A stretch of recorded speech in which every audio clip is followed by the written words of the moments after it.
Bonjour à tous, bienvenue sur cette nouvelle vidéo de cours de notre formation sur les temps de l'anglais. Comme d'habitude, je vous rappelle que vous pouvez suivre cette formation sur YouTube, sur Facebook, mais aussi sur l'espace membre Anglais Cours Club qui vous donne accès aux quiz et à différents bonus dont le téléchargement audio ou texte de cette leçon, ainsi qu'un espace questions-réponses et un espace dans lequel on va amener un peu plus d'informations sur les leçons pour creuser un petit peu plus. Commençons donc la leçon sur le futur en anglais. Alors en réalité, il n'y a pas de temps du futur en anglais. Donc bien sûr, on parle au futur en anglais. Ce qu'il n'y a pas, c'est un temps. Souvent, on fait le raccourci en disant que le futur en anglais se forme avec will. En réalité, ce n'est pas 100% exact, mais parce que il est tout à fait possible de parler au futur sans utiliser will. Et puis will, c'est un auxiliaire modal, il fait partie des fameux modaux.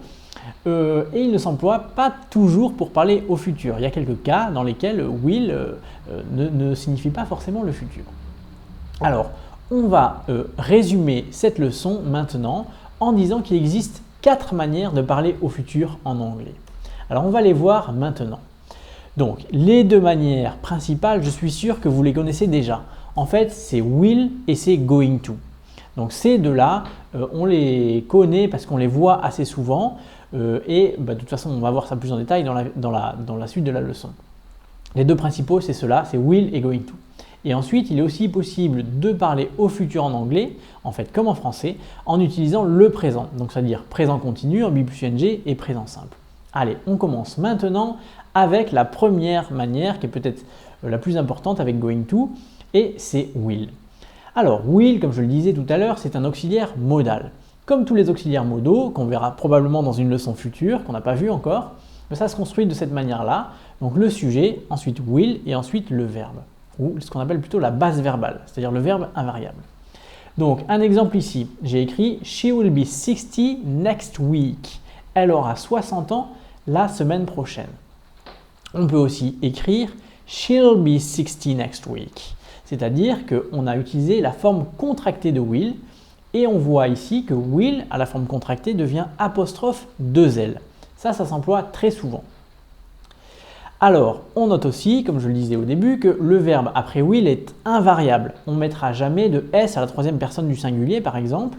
En fait, on parle de base verbale. C'est comme ça après tous les modaux. Quand vous verrez dans une leçon les auxiliaires modaux, le verbe est toujours invariable. Donc, c'est toujours la base verbale. Dans la phrase d'exemple qu'on a ici, c'est le verbe to be. She will be 60 next week. Et vous voyez que ça ne change pas. Ce n'est pas is ou am ou quoi que ce soit. C'est toujours la base verbale invariable. Donc, qui s'écrit de la même manière.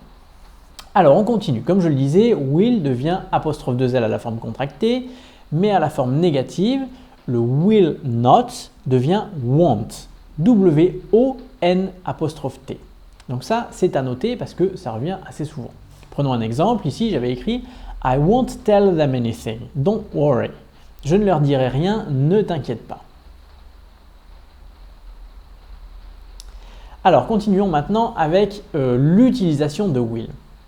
Bon, si vous devez aller en Angleterre la semaine prochaine, que vous avez besoin d'être opérationnel rapidement, retenez simplement que pour parler au futur, on va utiliser principalement will et going to. Et ce n'est pas la peine de rentrer dans les détails d'utilisation précise comme on va le faire là dans les minutes qui viennent. Ne vous embrouillez pas trop. Retenez surtout que will et going to servent à parler au futur. Alors ensuite, si on veut creuser un petit peu plus et préciser un petit peu plus, il y a certains cas dans lesquels on va utiliser will et d'autres cas dans lesquels on va utiliser going to. Alors, je ne vais pas tout voir maintenant, je vais voir les utilisations principales.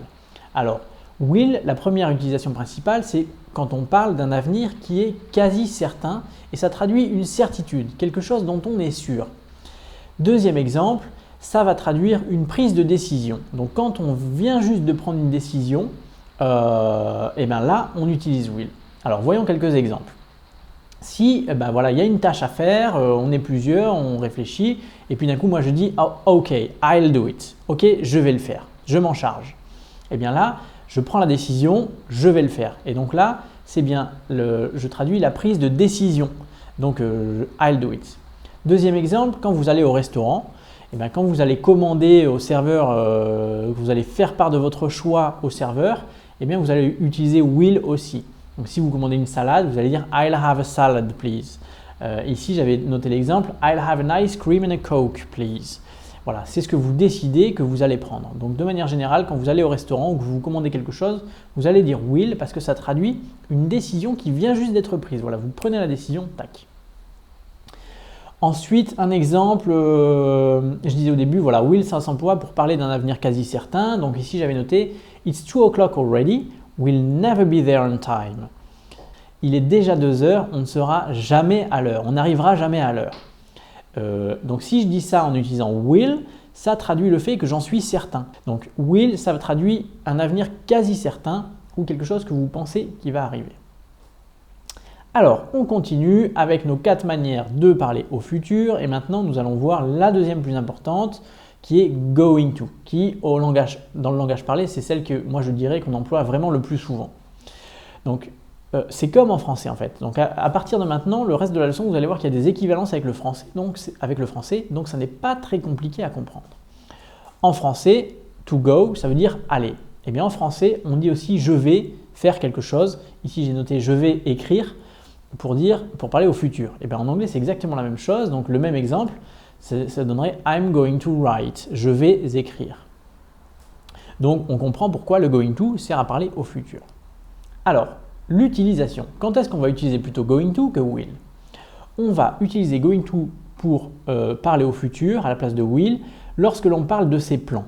Donc, on a planifié de faire quelque chose. Cette année, je prévois de faire ça. Ça, c'est un plan. C'est quelque chose qu'on a choisi, décidé de faire. Mais la décision ne vient pas juste d'être prise à l'instant. Si vous prenez la décision à l'instant, comme lors d'une commande dans un restaurant, vous direz I'll have this or that, I'll have a salad, I'll have an ice cream, please, etc. Lorsque vous parlez de vos plans, ben voilà, j'ai noté This year, I'm going to learn English. Cette année, je vais apprendre l'anglais. Voilà, ça c'est votre plan pour l'année. Ben, hop, ça vous allez utiliser plutôt going to. On va l'utiliser aussi, comme je le disais tout à l'heure, pour faire des prédictions à partir d'indices présents. Par exemple, si je regarde dehors, je vois que c'est nuageux, je peux dire Look at these clouds, it's going to rain soon. Regarde tous ces nuages, il va pleuvoir bientôt. Voilà donc pour going to, c'est la traduction en anglais de dire aller faire quelque chose, je vais faire quelque chose. On continue maintenant donc avec les deux autres manières de parler au futur qui là encore sont équivalentes, enfin qui trouvent des équivalences avec le français, donc qui ne doivent pas vraiment vous poser des problèmes de compréhension parce qu'on fait la même chose nous en français. On peut parler au futur avec le présent continu. Alors, si je dis par exemple en français, bon, n'oublie pas que nous mangeons ensemble ce midi, n'oublie pas. Et ben, en anglais, je vais utiliser là aussi le présent continu pour dire ça. Donc là, je dirais Don't forget that we are having lunch together today. N'oublie pas que nous mangeons ensemble ce midi aujourd'hui. Donc là, je vous ai mis en bleu là, le we are having lunch together. Voilà, c'est du présent continu. Si je veux dire je pars demain, autre exemple, eh bien, je dirais I'm leaving tomorrow. Voilà, on peut très bien dire ça. Donc vous voyez, on peut très bien utiliser le présent pour parler au futur. Et comme en français, on constate qu'il s'agit souvent de choses arrangées à l'avance. C'est des choses qu'on avait prévues à l'avance. Ah oui, n'oublie pas, il y a ça qui se passe aujourd'hui. Ah, demain, il y a telle chose qui va se passer. Des choses qui sont arrangées à l'avance. Mais bon, ne vous formalisez pas trop avec ce genre de règles, comme je le disais, sachez simplement que vous pouvez parler au présent pour parler au futur, voilà, tout simplement. Mais voilà, vous aurez pu dire going to à la place, on aurait pu dire I'm going to leave tomorrow. On aurait même pu mettre I'm going to be leaving tomorrow. Voilà, vous pouvez manier la langue comme ça, vous savez que vous pouvez utiliser différentes manières de parler au futur. Allez, on termine maintenant avec le présent simple, donc c'est une autre forme de présent. Que l'on peut utiliser en anglais pour parler au futur. Alors simplement, le présent simple, on va l'utiliser plutôt pour tout ce qui est programme officiel, horaire, le futur où il y a des chiffres, une notion de calendrier précis. Donc par exemple, je donnais tout à l'heure l'exemple I'm leaving tomorrow, moi je m'en vais demain. Mais si on parle de l'horaire du train, c'est l'horaire officiel, the train leaves at 5 p.m. Là, on peut utiliser le présent simple. Mais bon, là, on aurait pu également utiliser le présent continu. Oui, le présent continu, c'est possible. The train is leaving at 5 p.m. On comprend très bien aussi. Simplement, dans l'autre sens, si vous voulez utiliser le présent simple, c'est plutôt simplement pour les programmes officiels. Voilà. Nous pouvons utiliser le présent continu dans ces cas. Voilà pour notre leçon sur le futur en anglais. Donc pour résumer, souvenez-vous qu'il y a will qui exprime la notion d'une volonté personnelle ou d'une certitude. Souvenez-vous qu'il y a going to qui exprime des prédictions à partir d'indices présents ou alors les plans que l'on a fait, c'est-à-dire une décision qui n'est pas prise dans l'instant. Mais souvenez-vous aussi de ne pas trop vous formaliser avec ce genre de différence parce que bon, de toute façon ça vient avec la pratique. Et puis si vous devez partir en Angleterre la semaine prochaine et être opérationnel le plus vite possible, souvenez-vous simplement que vous pouvez parler au futur avec will, avec going to et même avec le présent, qu'il soit continu ou simple. Voilà pour cette leçon sur le futur, j'espère qu'elle vous a plu. Si la leçon vous a plu, merci de mettre un petit pouce vert. Si elle ne vous avait pas plu, vous pouvez mettre un petit pouce rouge. Et puis, je vous dis à bientôt pour la dernière leçon de notre formation sur les temps de l'anglais. Et pour tous ceux qui veulent nous rejoindre sur l'espace membre, faites-le. Vous aurez accès à tous les quiz, tous les bonus, tous les téléchargements de toute cette formation qui touche bientôt à sa fin. Mais si vous vous inscrivez, vous pourrez bien sûr voir et revoir les leçons autant de fois que vous voulez. Voilà, merci de nous suivre. À bientôt. Bye bye.